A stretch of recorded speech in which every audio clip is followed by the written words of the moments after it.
اللہ کی قسم، جھک جانے میں جو عزت ہے وہ سر اٹھانے میں نہیں ہے، چپ رہنے میں جو سکون ہے وہ جواب دینے میں نہیں ہے۔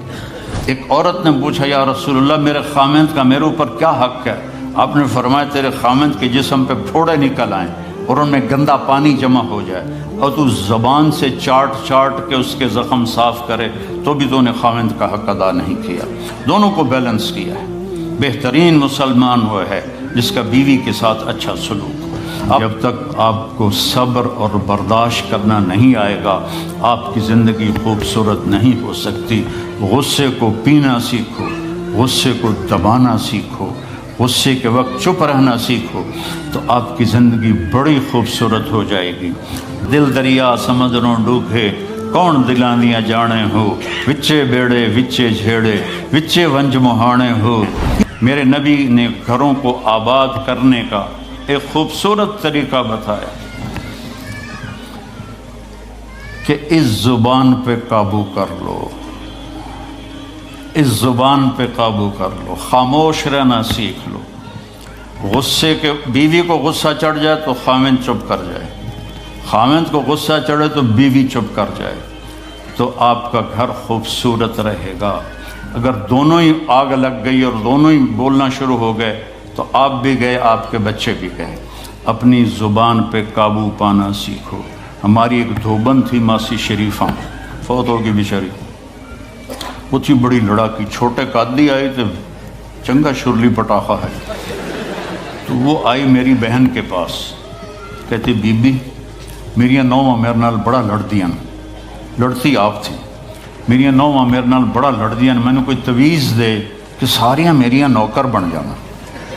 اب میری بہن کو تو پتہ تھا کہ ماشاءاللہ آپ سوا سیر ہے، تو میری بہن تویز گنڈے کا ہمارے ملک میں بڑا رواج ہے، تو ایسے الٹی سیدھے لکیریں لگا کے نا تو رول کر کے چھوٹا سا بنا کے نا کہا کہ ماسی جب تیری لڑائی ہونے لگے تو یہ تعویذ تم نے یہاں رکھ لینا اور چک مار لینا ایسے، اور اس کو گرنے نہیں دینا، گر گیا تو وہ تیری خیر کوئی نہیں۔ اور اس نے کیا کیا، اس کو چپ کروانے کا طریقہ، تو تعویذ کی تو بڑی اہمیت ہوتی ہے۔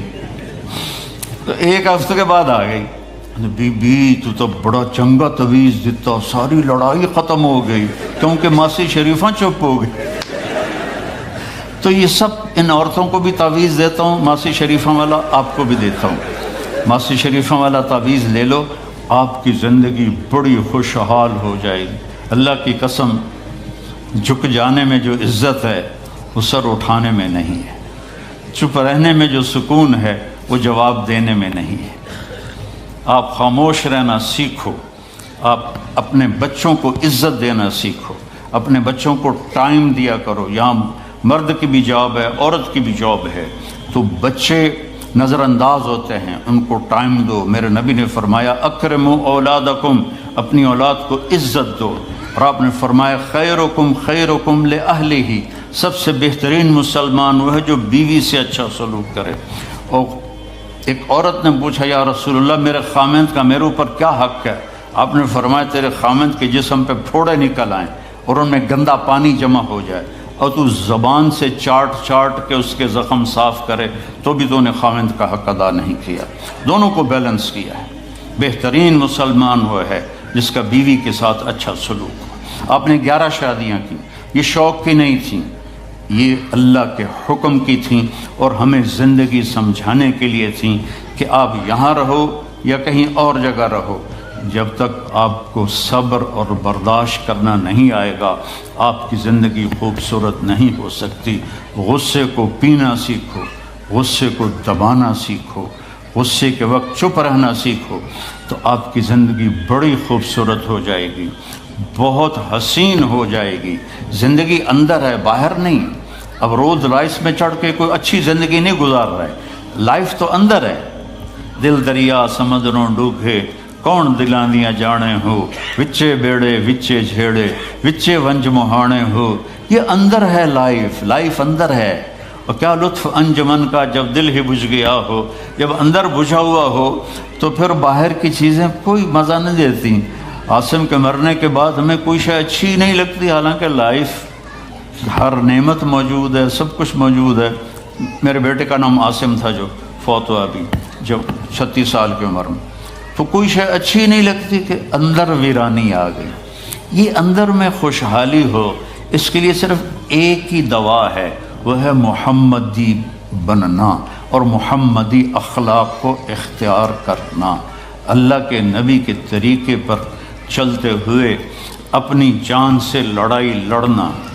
ایک ہمارا دوست تھے، وہ تبلیغ میں گئے تو ان کو داڑھی رکھنے کا شوق ہو گیا، اب بیوی ان کی رکاوٹ بنے کہ داڑھی رکھو گے تو مجھے طلاق دینی ہوگی۔ اب وہ کافی دیر بیچارے سوچتے رہے، ایک دن ان کو ترکیب سوچی، آ کے بیگم سے کہنے لگے میرا جی چاہ رہا ہے کہ میں دوسری شادی کروں، لیکن میں سوچتا ہوں پہلے داڑھی رکھوں یا پہلے شادی کروں۔ تو ان کی بیگم نے کہا پہلے داڑھی رکھ لو، پہلے داڑھی رکھ لو۔ تو ایسے اپنی بیگمات کو مناؤ پیار محبت سے۔ عزت تو نبی کے طریقے میں ہے، نبی کا طریقہ چھوڑ کے میرا والد مجھے ڈاکٹر بنانا چاہتا تھا، تو آج میں یہاں کھڑا ہوتا، اگر میں ڈاکٹر ہوتا، میرا چھوٹا بھائی ڈاکٹر ہے، بہت اعلیٰ ڈاکٹر ہے، تو میں یہاں کھڑا ہوتا۔ مجھے یہاں میرے نبی کا طریقہ لے کر آیا ہے، میرے نبی کی سنت لے کر آئی ہے، میرے نبی کی زندگی لے کر آئی ہے، اور آپ جس محبت سے تشریف لائے ہیں اس کے پیچھے میرے نبی کی زندگی ہے۔ تو اللہ کی قسم عزتوں کا خزانہ ہے میرے نبی کی پاکیزہ زندگی۔ تو آپ نے ہمیں پوری زندگی گزار کے دکھایا۔ حضرت عائشہ کی دلداری فرما رہے ہیں، عائشہ انہو لیہون علی ان اریتک زوجتی فی الجنہ، عائشہ مجھے تو جب سے پتہ چلا ہے تو جنت میں میری بیوی ہے، میرے لیے تو مرنا ہی آسان ہو گیا ہے۔ بھلا جس نے رب کو دیکھا ہو اس کے لیے کسی اور کی حاجت رہ جاتی ہے؟ باقی یہ صرف دلداری کے لیے تھا۔ ایک دوسرے کی تعریف کرو، ایک دوسرے کے لیے اظہار محبت کرو۔ آج کا ماحول ایسا ہے، بیگم سے کہو گے آئی لو یو، کی خیرت ہے کیوں ہے؟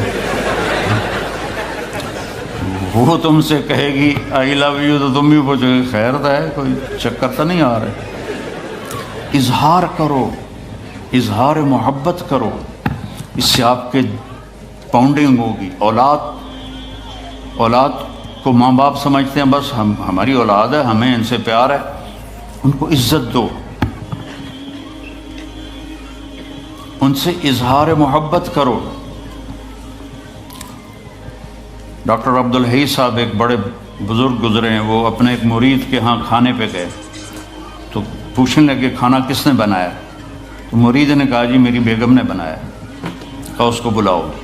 ان کی بیگم آ گئی تو فرمانے لگے بیٹی آپ کا کھانا کھایا بہت ہی اچھا تھا، بہت مزے کا تھا۔ وہ رونے لگی دھاڑ دھاڑ۔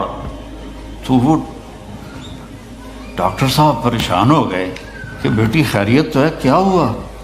تو وہ کہنے لگی حضرت آپ کے مرید کے پاس مجھے 30 برس ہو گئے، 30 سال، کبھی ایک دن اس نے میری کسی چیز کی تعریف نہیں کی۔ تو اظہار کرو، اظہار کرو۔ حضرت فاطمہ وہاں سے دروازے میں داخل ہو رہی ہیں، آپ کمرے میں بیٹھے ہوئے ہیں یا لیٹے ہوئے ہیں یا کرسی پر ہیں یا زمین پر ہے، جو ہی حضرت فاطمہ تھے تو ایسے تیزی سے آگے بڑھتے تھے، وہیں نہیں کھڑے رہتے تھے، اور ایسے حضرت فاطمہ کا ہاتھ پکڑ لیتے تھے اور اس کو یہاں بوسہ دیتے تھے، اور کبھی ماتھے کا بوسہ لیتے تھے، پھر ہاتھ پکڑے پکڑے ان کو ایسے لاتے اور چارپائی پہ بٹھاتے، اس کے بعد خود بیٹھتے تھے۔ یہ میرے نبی کی عزت ہے اولاد کے ساتھ۔ یہ عزت دو، وہ تمہارے رہیں گے، تمہارے بن کے چلیں گے۔ ان کو نصیحت کی ضرورت نہیں ہے، ان کو تمہارے پیار کی ضرورت ہے۔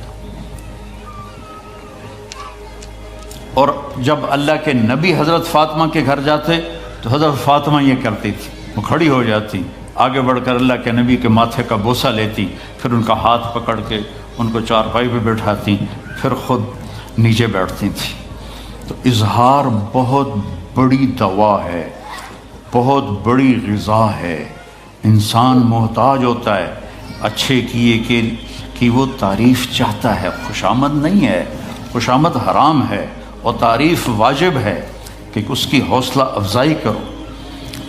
تو یہ آپ کے بڑے گھر سے اور بڑی گاڑیوں سے آپ کی زندگی خوبصورت نہیں بنے گی، نبی پاک صلی اللہ علیہ وسلم کی مبارک زندگی کو اپنانے سے آپ کی زندگی خوبصورت بنے گی۔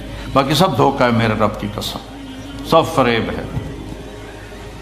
کچھ سال پہلے یہاں سے کوئی بڑے تاجر کی بیگم گئیں وہاں لاہور، تو مجھے انہوں نے ملنے کی خواہش ظاہر کی، تو ملانے والے نے کہا کہ یہ خاتون کے جو خامد ہیں وہ پاؤنڈ میں اربوں پتی ہیں، پاؤنڈ میں۔ کہا ٹھیک ہے۔ وہ آ گئی اور آ کے رونا شروع کر دیا کہ لوگ مجھے سمجھتے ہیں میں بڑی خوش قسمت ہوں، بڑی دولت ہے، بڑی گاڑیاں ہیں، لیکن میں سب کو کیا کروں، میرے خامد کا سلوک ہی اچھا نہیں۔ ہر شے اس نے زیرو کر دی کہ سلوک اچھا نہیں۔ اس کے چند دن بعد ایک اور واقعہ پیش آیا۔ ایک نوجوان میرے پاس آیا کہ حضرت اللہ نے دنیا کی ہر دولت دی ہے، ہر شے دی ہے، لیکن میری بیوی کی زبان 30 فٹ لمبی۔ میں کہ 29.5 فٹ کٹ دے باقی ران دے۔ کہ اس کی زبان بڑی لمبی ہے، میں تنگ، اگر بچے نہ ہوتے تو میں اس کو طلاق دے دیتا۔ تو بھائی بہنوں، بچوں بچیوں، اگر زندگی کو خوبصورت بنانا ہے تو نبی کا طریقہ ہے، اللہ کی قسم اس کے سوا کوئی طریقہ نہیں۔